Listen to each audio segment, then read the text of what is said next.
All right, everybody, welcome back. Good to be back on our regular time here. I've been off schedule here for the last couple of weeks. Anyway, it's April 11th and moving right along through the year. All right, let's go ahead and open it up if anybody's got questions here. Hey, John. Hey, Anthony, how's it going? Good. I brought a scotch for our call. Oh, hey, that works. I know it's 11 a.m. your time, so it's 2 p.m. here. So one of my rules is no alcohol before 12 o'clock. So there you go. What do they say? It's 5 o'clock somewhere. There you go. I had a question about a couple of my sites are getting hit with links from garbage spam sites. It looks like it's competitors. Okay. I looked at the sites. They have to know that it's it's spam garbage sites, horrible links. And what you've said, in the past, you've said never disavow a link. You want to do what a legitimate business owner would do. I think that's what you've said. Don't bother disavowing. I'm concerned that it's hurting the rank of these sites, and that this is a technique that these other guys are using. They must know. Maybe they have like a group of sites that are garbage, and they try to hit you with links. What do you think about that situation? I still really am of the same opinion on that stuff.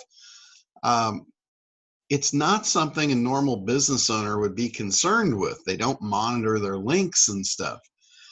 So just the whole fact that you would be going in and disavowing links doesn't really seem natural. It's like, to me, it's a red flag.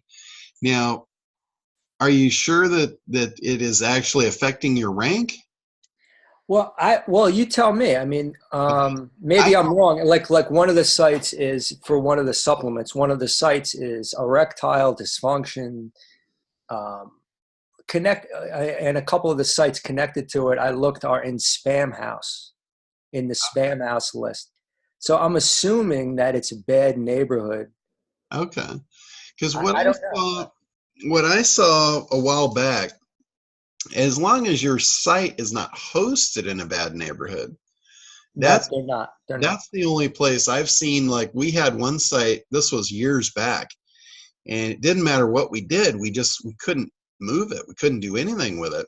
And I found, it was just a last shot. I'm like, let's check and see where the site's hosted. And we found out it was hosted in a bad neighborhood. Soon as we moved the site off the bad neighborhood, then the rank popped right up. As far as links coming in from a bad neighborhood, it would be way too easy for someone to go and dump a bunch of bad links on somebody and wipe them out. So for Google, really, at this point in the game, for that to be an actual thing, I don't really think I don't think it is. Oh, really? So that's not even really, that's not a technique that can be used. No, as long as linking has been around, to think that Google is not sophisticated enough to know that trick, it's pretty far-fetched. One of the things, like I've been saying this on linking for a long time, links add value. I don't believe they remove value.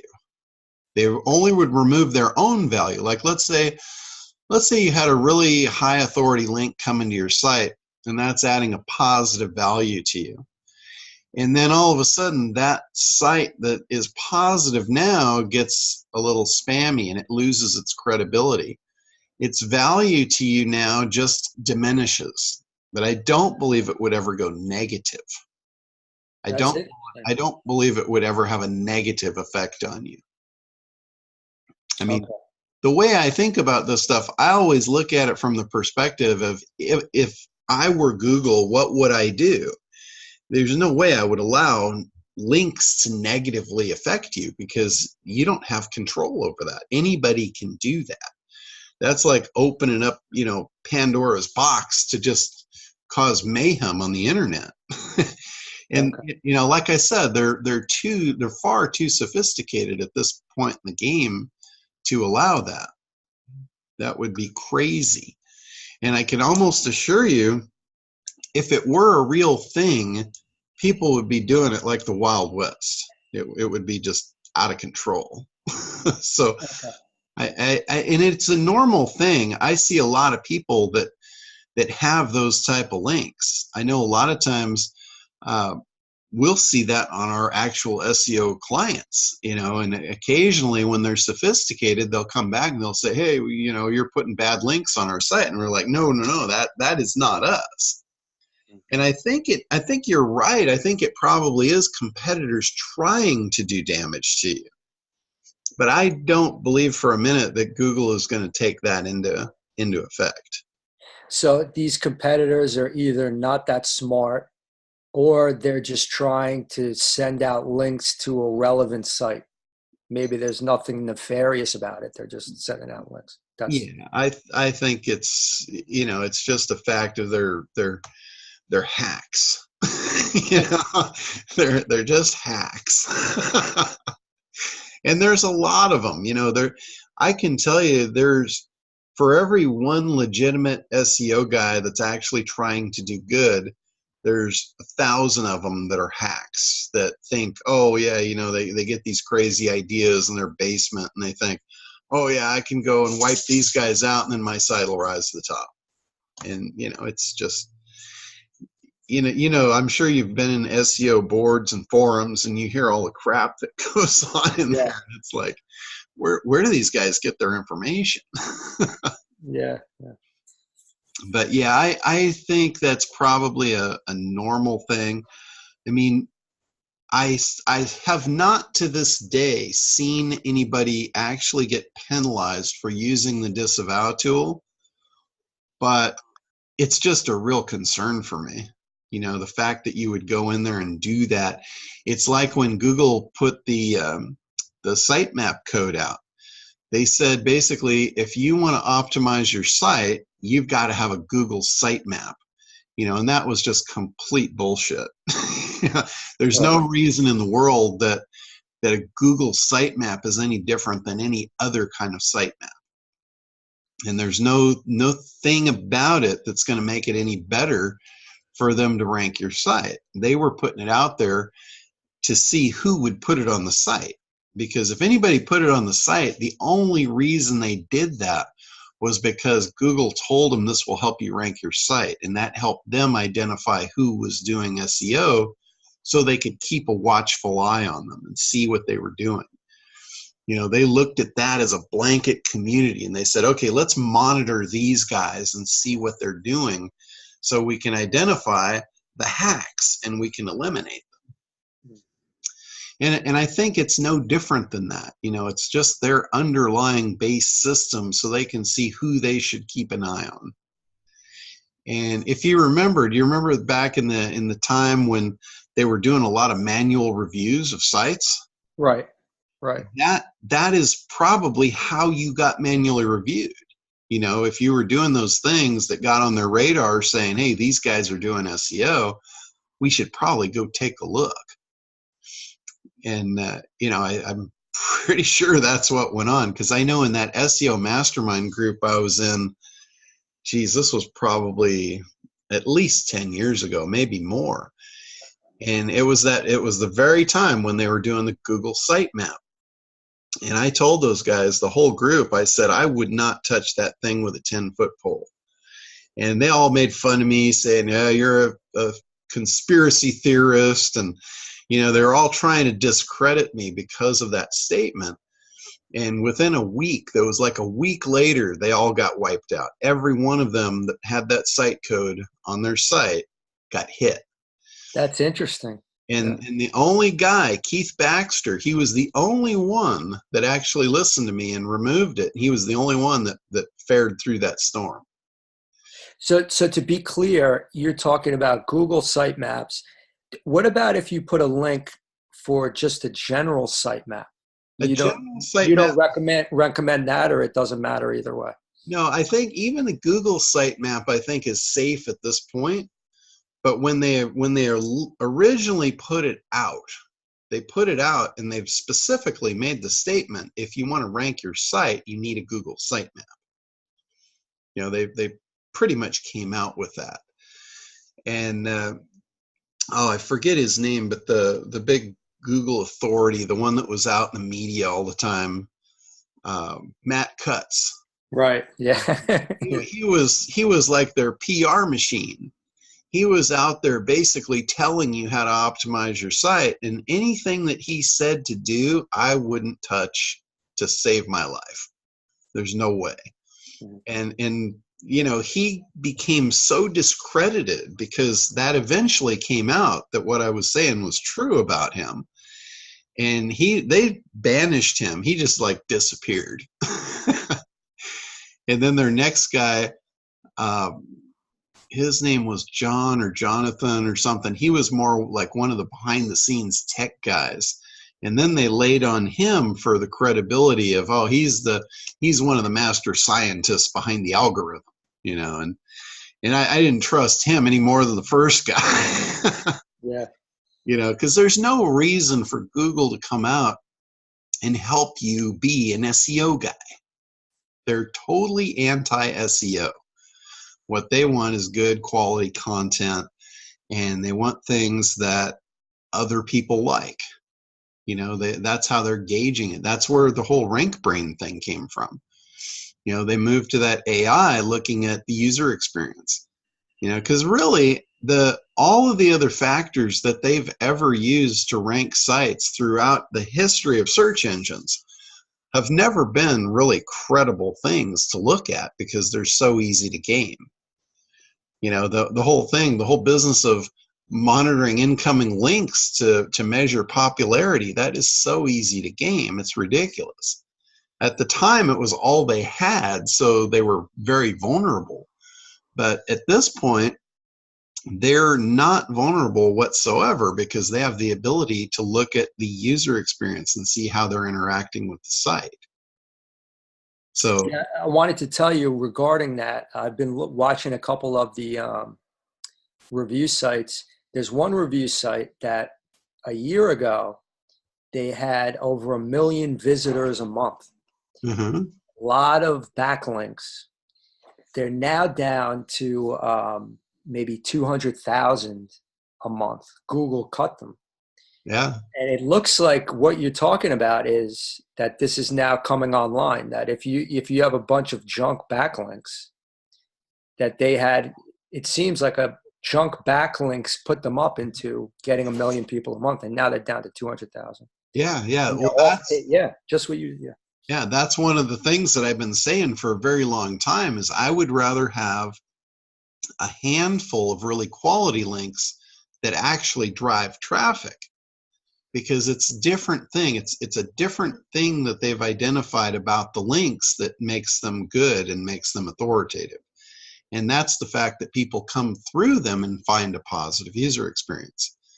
So if you're doing traditional link building like the days of old and you're just trying to get a good link off of an authoritative site, but it's not a site that makes sense for you and it's not going to drive any traffic, it might be a great link for someone else, but it's not such a good link for you because it's not actually pushing traffic through to give you that good user experience. So you're absolutely right. Those sites that had ranked high because of that link popularity that they had in the past, as soon as they lose that popularity because of the new algorithm shift, those links now are not valued as highly as they once were. And in the case of that review site, you know, they're down to a fifth of the traffic that they had originally because of that one thing. It keeps dropping. I check every month. It keeps dropping. Yeah. Yeah.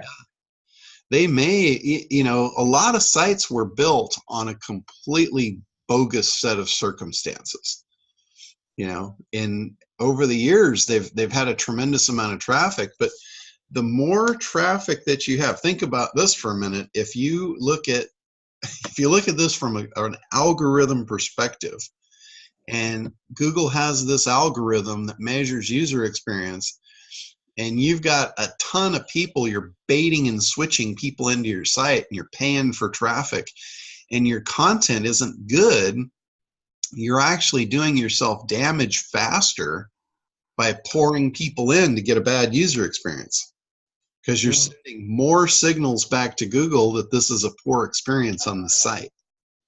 So that could be potentially damaging. That's why, the whole bait and switch, where people were putting links out there that were not true. They were saying, click here for such and such and so and so. And then when you got there, that wasn't really what it was. There used to be a lot of those kind of sites. Like click here to see Paris Hilton topless, and naturally everybody's going to click it, right?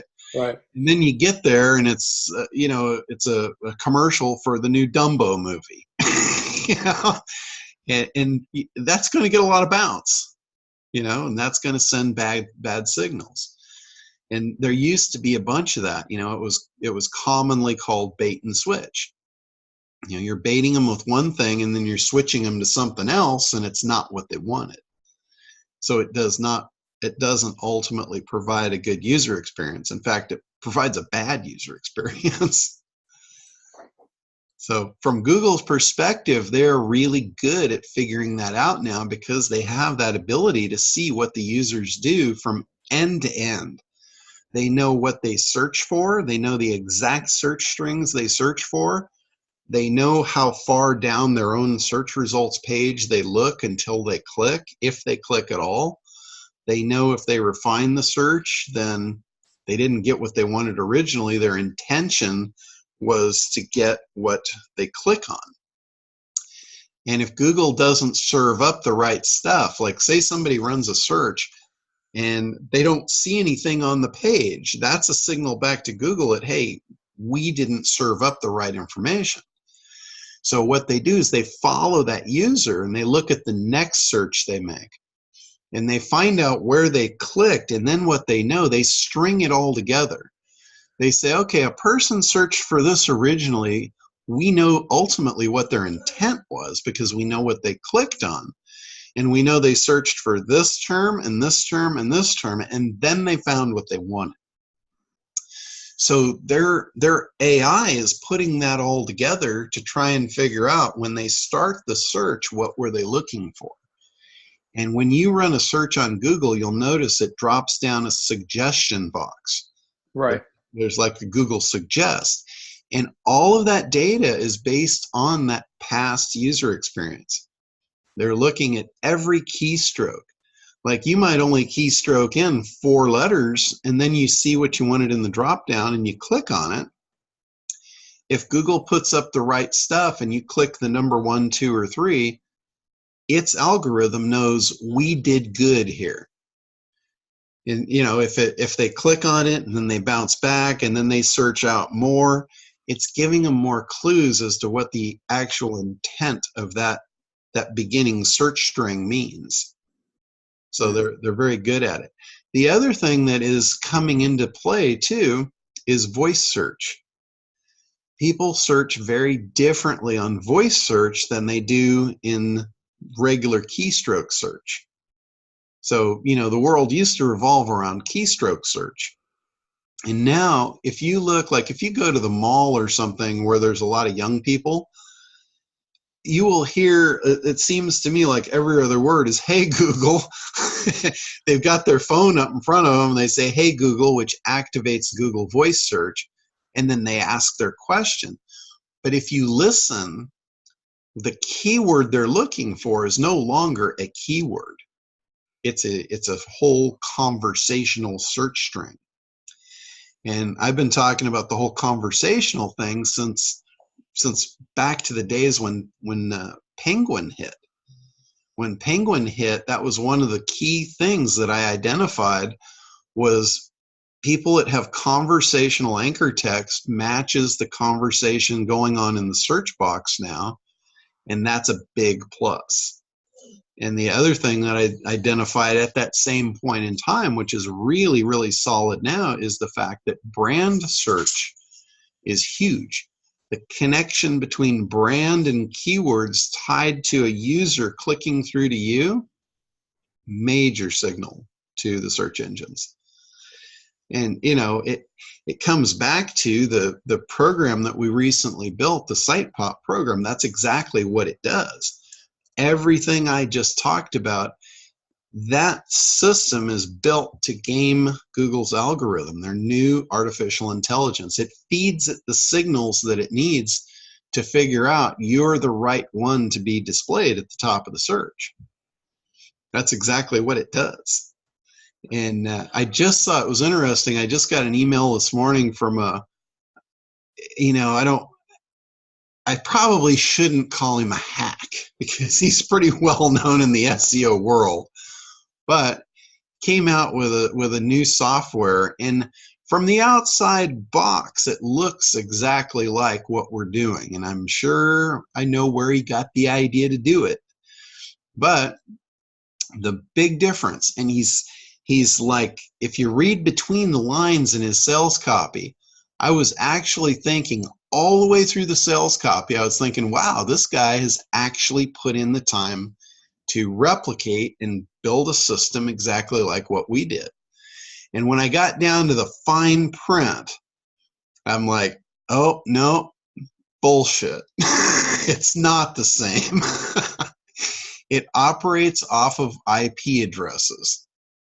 So it's not real user devices like he says in the copy. It's just a proxy service.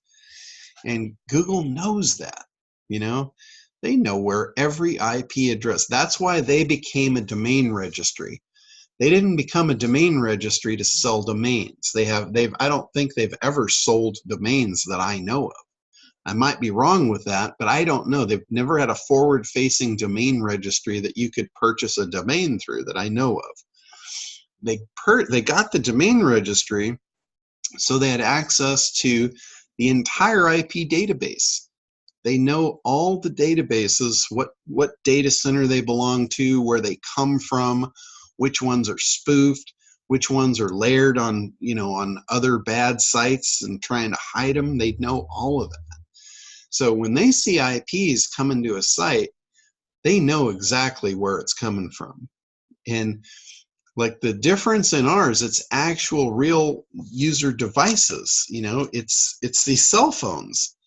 And the cell phone has GPS on it.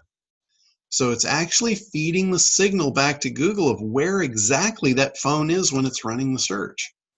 So these phones are in our pockets. They're moving. They're real. They're real user devices running what looks like real user searches. There's nothing like what we've got. I haven't seen it yet anyway. I've seen a lot of people, doing it the old-fashioned way, and I wouldn't do that. They're not safe. So anyway, hopefully, that was a real long roundabout way to answer your question, but the short of it is I don't really think that people are going to be able to dump garbage links on you to negatively affect you. That was a big topic of discussion over the last several years in a lot of the SEO groups. I know Dory, she was very interested in negative SEO because she wanted to use it. And nobody could really come up with a solid game plan for her to be able to actually implement that and get the use out of it like what they were wanting. Interesting. Thank you. So yeah, and I've seen the garbage links. I don't know how they, it's like sometimes you'll get on a list or something and who knows what happens. Maybe it could be actually somebody else signing you up for something. There's a bunch of, what I've seen, there's a bunch of contest sites and people can enter these contests and fill out forms and stuff to get points to get like gift cards and things. And every one of those things I've seen is a scam, but what they'll do is they'll ask for sites that you know of. They disguise themselves as consumer studies, and they're asking your opinions on stuff, and you got to go through from one to the next, and you'll be 50 pages deep, and you're never going to get to that gift card. They'll tell you get a free $100 Walmart gift card if you answer the survey. And it says it's a short survey. I've talked to people that have gone 100 surveys deep and never gotten to the gift card. They say, there's just one more, there's just one more, there's just one more. And to me, that is the whole game of let's see how far we can pull a jackass without a rope. That is exactly what that game is. And, there's just a ton of scammers on the internet right now. So just be aware, be careful. Another common scam that I've seen, I have gotten probably at least no less than 3 emails a week from customers and friends over the last 6 months asking me about the scam email that they got. And basically the way it goes, it says, you went on a site and you got some spyware that I've installed on your computer, and I've been watching everything that you do. I know all the dirty sites that you've gone to, and when we actually used your camera to record what you were doing while you were on those dirty sites. It's like, really? And then they want you to pay them. Basically, it's a blackmail email. They want you to pay them with Bitcoin, which is untraceable. And and they're sending these out saying you've got 48 hours to comply, don't go to the police, all this kind of crap. And it's just a classic scam. I don't know anybody yet that has actually paid them with Bitcoin, but I've got the question, like I said, at least a few times a week, no less than that, from different people I know, saying, oh my God, is this real? And no, it's not. It's just a scumbag scammer trying to get money out of people. They need to be taken on a long extended fishing trip that comes back one person short. That's about how I feel about those guys. So if you see that email, just delete it. It's not real. Another thing to be careful of too, while we're on the topic of internet scams, there's a lot of phishing ploys going on, and you got to be really diligent about what you react to. Like, you might get an email that looks like it's from your bank saying that your account has been hacked and we need you to put in your new password. We need you to change your password. So naturally, you feel this is legit because it looks like it came from my bank. The bank logos are on there. The email even looks like it came from the bank itself. But when you look at the link that they're trying to get you to go to, when you hover over the link in the bottom of your browser or your email reader, it will show you the destination URL.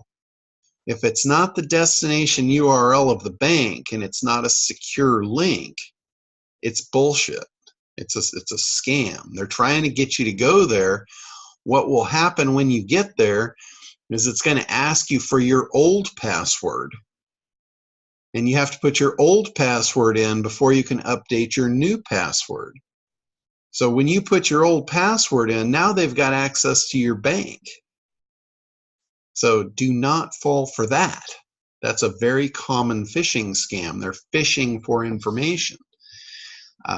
It's nothing new. It's been going around. It's been around for decades.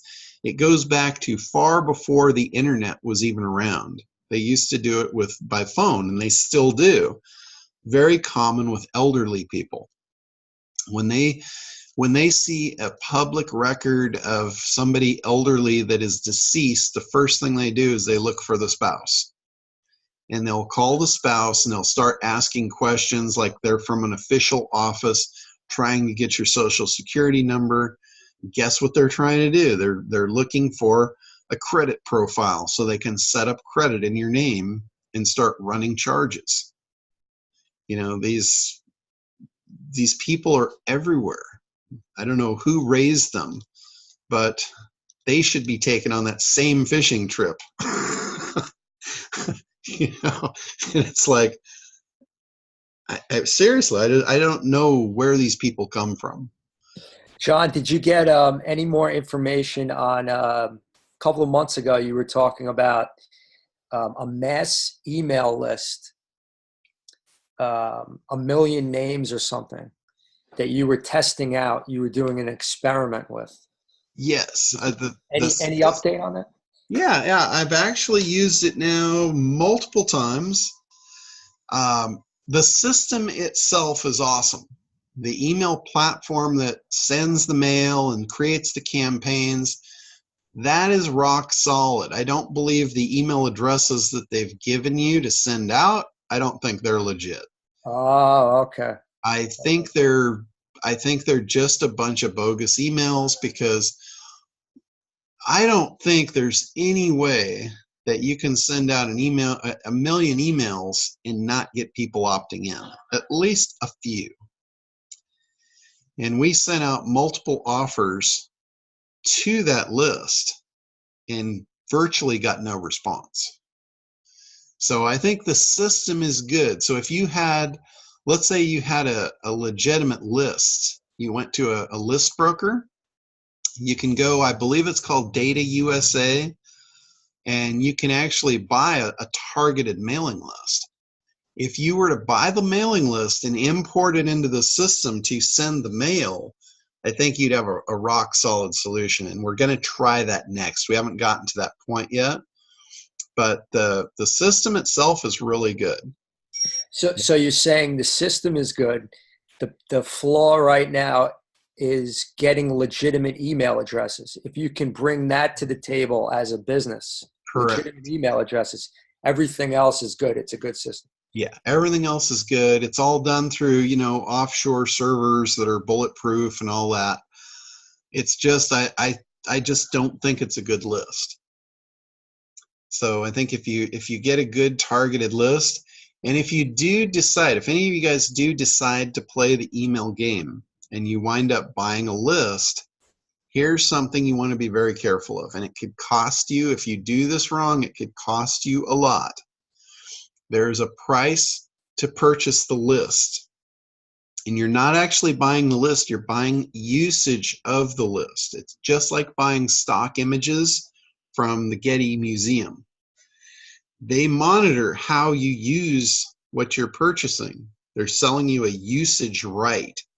So like with Getty, if you say, hey, I want to use this image just on my website, and then you start using it in print ads, and they find out about that, they're going to charge you the full-blown maximum amount they can charge you for max usage. And it's staggering what that looks like as a price. And these email lists are no different. They'll say, you are buying this list, you're buying a one-time use of this list. So you can basically mail the list one time, or you can buy 3-time usage. But whatever you buy, let's say you buy a one-time usage and you send your email and you noticed, oh shit, I got the wrong link in there, I need to send this out again. And you send it out again, they're going to know it, because they've seeded emails in there so they can receive exactly what gets sent to that email address. And the seed email address that they use, that's the only place that shows up on the planet. So they know it came from you. So if you do that, they're going to send you a bill for an amount that it's going to be staggering. So just be aware and be careful of that. If you guys are buying usage of any kind on the internet, just be aware of that. Use it for what you paid for the usage for, but don't go outside that, because they do watch. That they are, Getty Images, they probably make more off of fines than they make off of the leasing of their actual properties. I've had so many different clients call me and tell me they're just freaked out because they got a cease and desist and a demand for payment letter from Getty Images. Because they went on the internet, they went on Google and they did an image search and they found an image somewhere, and they used it on their site or they used it on the internet somewhere. And then next thing they get these emails from Getty saying, you violated our copyright and you're infringing upon our rights and, all of this stuff. And they'll give you a cease and desist. And basically you've got to remove it immediately. And then they're sending you a bill for your actual usage. And Gregory says a friend happened to a friend and he got a $5,000 demand for payment. And yeah, I've seen this.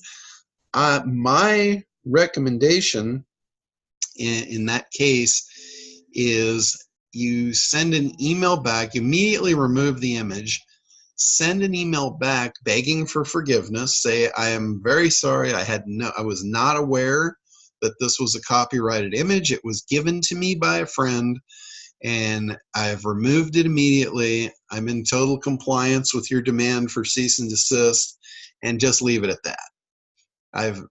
Everybody I've told to do that has done it. The demand letter for payment stops there.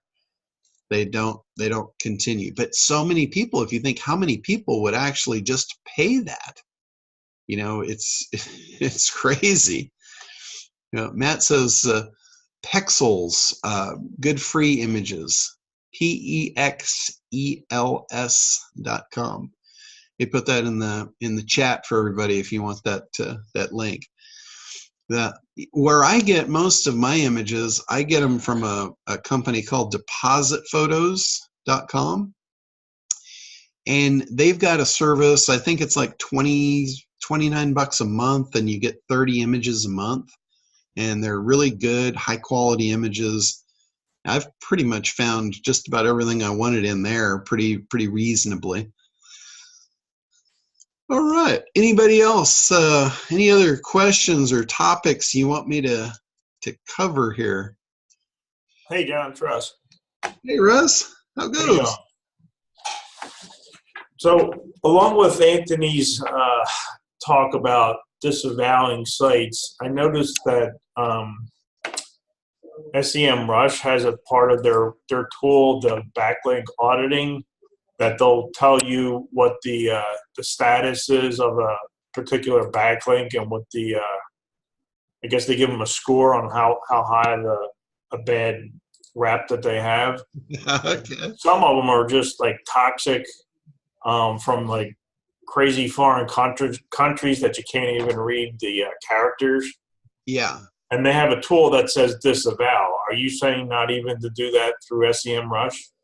I wouldn't. No, there's no point. I don't really think there's a point. I don't think that link is actually doing you any negative damage. I've never seen any proof that it's actually doing negative damage. There's a lot of companies that will do a cleanup service, and what they do is they run the cleanup service, they charge you a bunch of money for it, and then you get better results. But it's not, I don't believe it's because you've removed all the bad links. I think it's because of the new good links they're adding to it. You actually get the benefit. Okay. And again, nobody has any proof of this.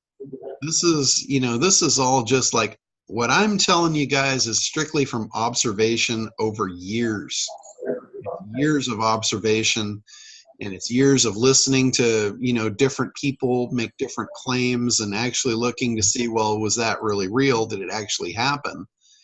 And, that's where I'm coming to you from. Okay. It's still my opinion that I don't think a real business owner would be concerned if somebody was linking to his site that was from a bad area. Right. Okay. But he really, stop his normal day and try and defend that. I don't think so. I guess that goes along with the lines that I'm dealing with now too. I have I guess properties in a foreign country that people are saying bad stuff about your company. There's not really a whole lot you can do about that, especially if it's in a different foreign country. Yeah, no, the only thing that actually comes into a whole different realm of optimization and that is defending your reputation. That's the whole reputation management sector of, of online marketing. Okay. And with reputation management, the thing that is going to save your butt in reputation management is to be everywhere, to have your content on multiple different sites. Like your name, for instance. If someone were to slander your name, if you had all the social media accounts set up, like let's say you had a LinkedIn account, you had a Facebook account, you had a Twitter account, you got a YouTube account, they go on and on and on. There's probably 200 or 300 of them. Most of them we don't know about, but there's a bunch of them. If you had all of those and you were publishing, or at least at one point you published decent content to those, and they all linked back to you, so it was all interconnected, which that's a natural thing for a business to do, to promote, to put their content out, to publish. That's a good thing to do. Just make sure it's good content. I mean, that goes without saying. I don't think I have to say that, but I do anyway. Don't just fire out crap just to have it out there. But by putting good stuff out there, it gives Google a lot of content to display when somebody searches for your name. So it insulates you. So let's say somebody goes out and they put a post that's a negative post with your name attached to it. If you've got, 200 other sites in the way, the chances of that one negative one reaching the first page is pretty slim.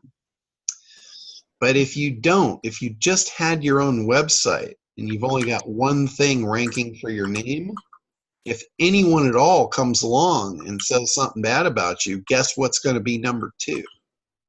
That's going to go right to the top. And that's where reputation management comes in. There's a site, if you want to acquire or lock up all of those properties, there's a site called Knowem. It's KNOWEM, knowem.com, and you'll find it in our resource section too. There's a link to it on the resource page. That site, you can put your brand name in, or your name or whatever, and it will go out and it will automatically open all the social media accounts for you in that name. And it'll come back, it'll give you a full report of all of them, it'll give you the username and password to each one.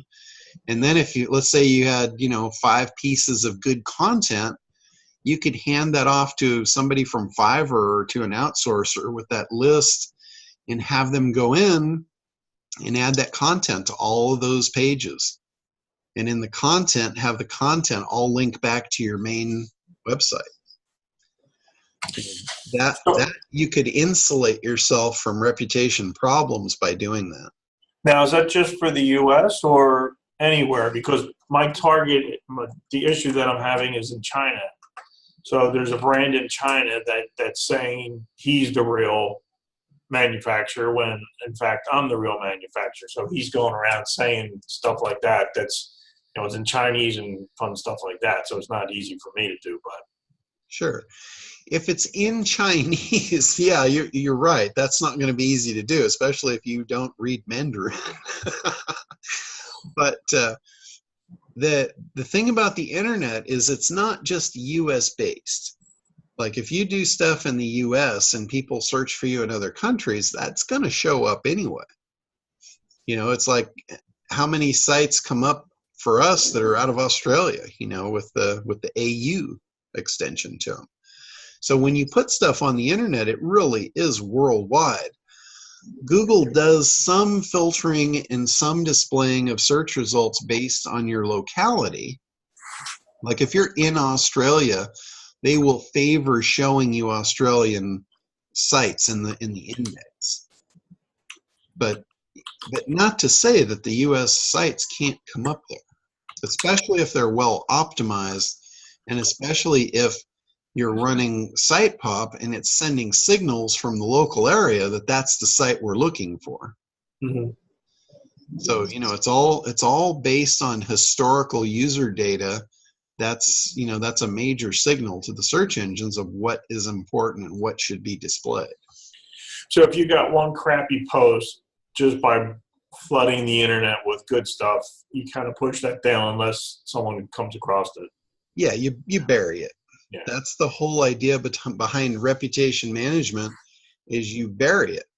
And it can be really expensive. Like if you go to a reputation management company and you say, hey, you know, I've got this problem, I need it to go away, and they look at your site or they look at the results and you're there on the first page, but you've only got one listing, they're going to have to create multiple internet properties to push that thing down. So that could get really expensive to have some third-party company creating, you know, 10 different websites, you know, and usually they don't do 10, they do like 20 or 30 because they want a good shot at eliminating the threat. So if you talk to a lawyer, they have a different school. We'll send a letter to the website and hope that they take it down, which may or may not happen. Yeah, and you can actually do that yourself. You can send a simple cease and desist order. Okay. You know, you can download one of those off the internet for free and send it, but most people aren't going to do that, especially if it's a review site.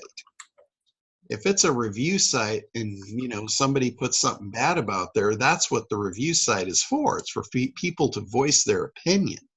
It's not the website owner himself attacking you. If it's a website owner himself attacking you, then a cease and desist can be pretty effective. Right.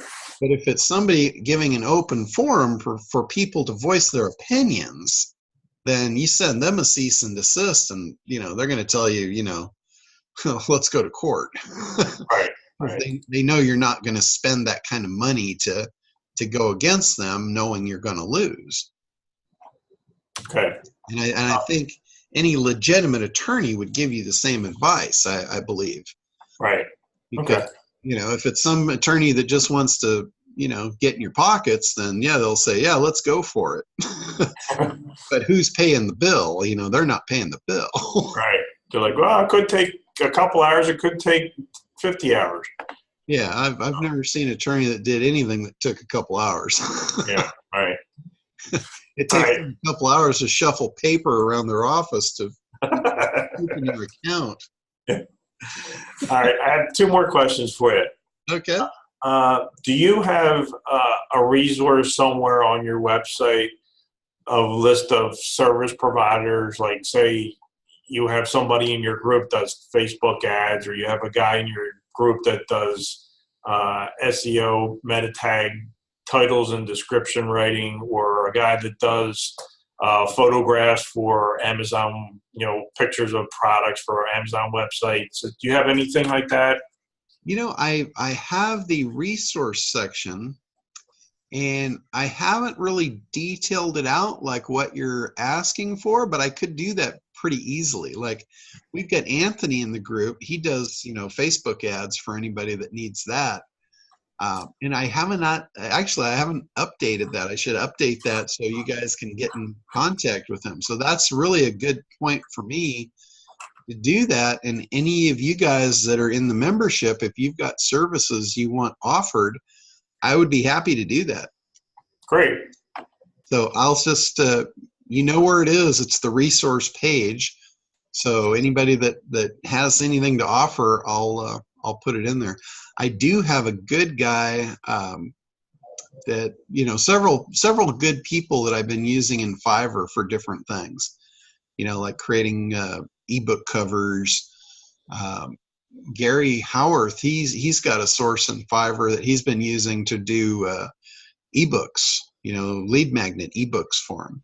Oh. And when I say an ebook, it's just a few pages. You know, it's kind of like what you did, the one that you made for the umbrellas. Right. Maybe some good content writers on Fiverr. Yeah, and actually, I just came across a site. They just sent me an email last night, and it's a new content writing site, and they would do a 500-word article for, I think it was $9, and that's pretty cheap. Yeah. That's really cheap. I'm going to test them out, see if they're any good. If they are, then I'm happy to put that in there too. I was going to say, care to share? Yeah, actually, I've got it. I've got it up here. I can put it in the chat box for you. Okay.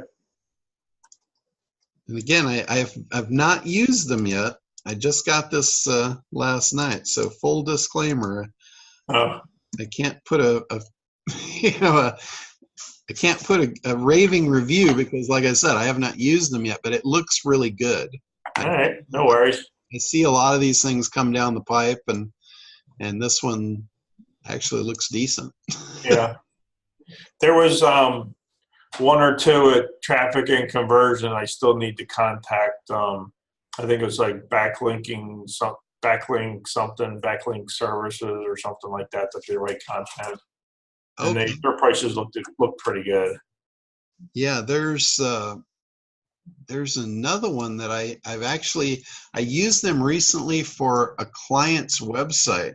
We were redesigning the client's website, and they had like 12 new pages, and they had no content, and they said they would get it for me, and we went for like 6 weeks, and I'm like, we need the content to populate these pages, or I need to take these pages off. We don't just want a bunch of blank pages.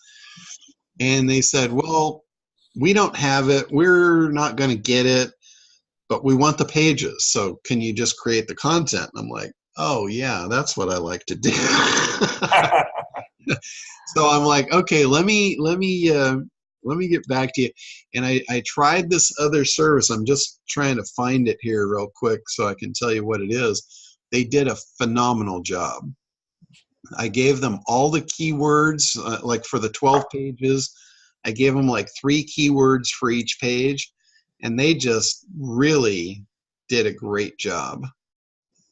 Let me find it here. It's called BKA Content Writers. Yeah, that's the same one that was at traffic and conversion. Yeah, those guys are awesome.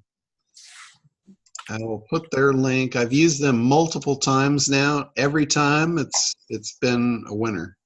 Yeah, they sounded like they were pretty good. I just haven't got around to trying them. Yeah. The writing was great. I just put their link in the chat box there too. Naturally you got to look at it and slightly edit it, but it's good grammar. It's good English. It didn't need a lot of work. And their prices are good too, right? Yeah, their prices are good. They're not as cheap as the other one that I put in there. Okay. But that might be like an intro special too. I don't know if those prices are going to last. Right. But I was really impressed with the quality of the content, and I actually had them do a couple of article pages for myself, and I was amazed at the content they dug up. When I was looking at it, I'm like, wow, this actually looks like something I would actually say. And which one was that? The BKA or the other one? No, it was BKA. Yeah. BKA actually gave me some articles back on SEO that it was like, I don't know where they got the stuff, but it's not the common stuff that's out there, and I was totally in accordance with it. Oh, maybe they were listening to your program. They might have been. I don't know.